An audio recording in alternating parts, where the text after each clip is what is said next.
Of court orders stopping the arrest or detention of Mr. Jimmy Wanjigi, we saw a high-handed act by DCI, Nairobi Regional Office, together with some officers from the head office, ignore that high court order to illegally arrest Mr. Jimmy Wanjigi, and they took him to Kamukunji police station where they kept him overnight.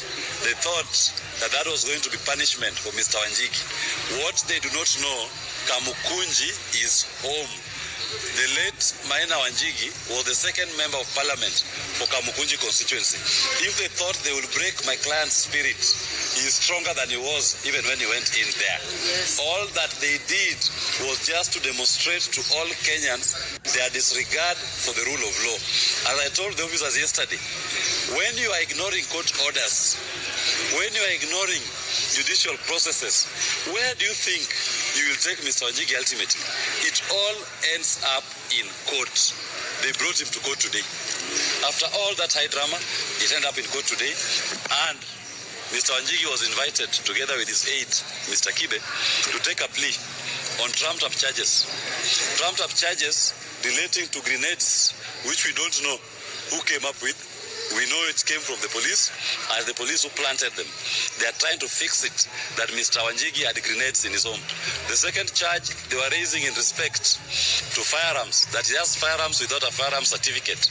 The High Court of Kenya had reinstated Mr. Wanjigi's firearms certificate and had ordered the Firearms Licensing Board to obey that order and reinstate that certificate and honor it. They have refused, and they are purporting to have revoked it afresh.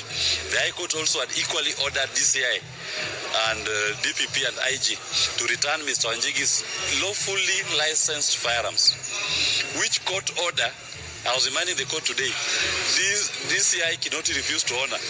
That is why he has a sentence hanging over his neck today, 4 months imprisonment. He's begging for his life. He's begging for his liberty. That which he denied Mr. Wanjigi when he was in office. Those firearms were returned by Mr. Min. We don't know how again the same DCI turns around to want to charge Mr. Wanjigi for being in possession of illegal firearms, which were issued to him after a protracted court battle that led to the conviction of George Kinoti, who is now crying wherever he is for freedom. He thought he was denying Wanjigi's freedom. He is the one now crying for his freedom. Wanjigi is here, free like a bird. Even these officers being misused. Your time will come. You will cry like George Kinoti for freedom, and I will be there to oversee the process. That is what I specialize in as a lawyer. My duty is to hold you accountable. And I have the time. I swim in the lake. I'm like a fish in a water. We come to court. I am in my best element when I put you to account to explain why you disregard our constitution, why you disregard our courts. Those officers who are being misused, please, take your time and understand our constitution. Understand the times we are in. Do not allow yourself to be misused to pursue political scores. As I told William Ruto yesterday, Jim is here. If you want a political battle with him, don't involve innocent police officers. Take on him head on. Let's have a debate. Debate him on the issues that he's been educating Kenyans on.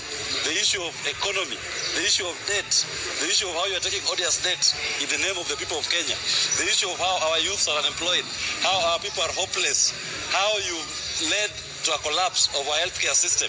Those are the things that Jimmy Wanjigi will wish to debate with you, and Kenyans will make their decision based on who has the best ideas for this country. That decision will not be made in the courtrooms.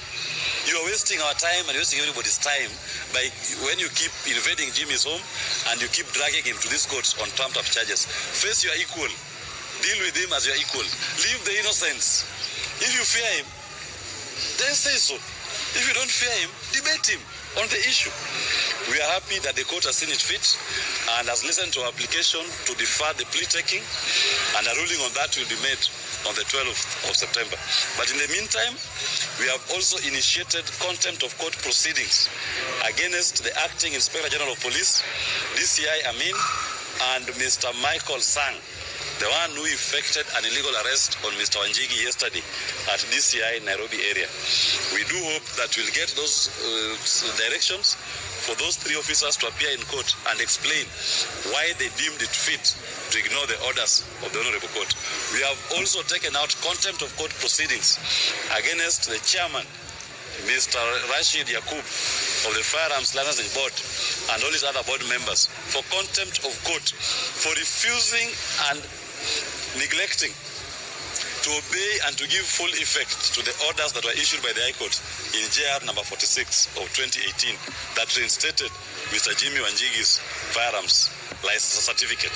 Thank you very much for coming. Asante sana. I want to take Mama in front. So we have to move because nataka Mama onekane. So we have to move. We have to move. We have to move a bit. Are we ready now? Thank you all for coming.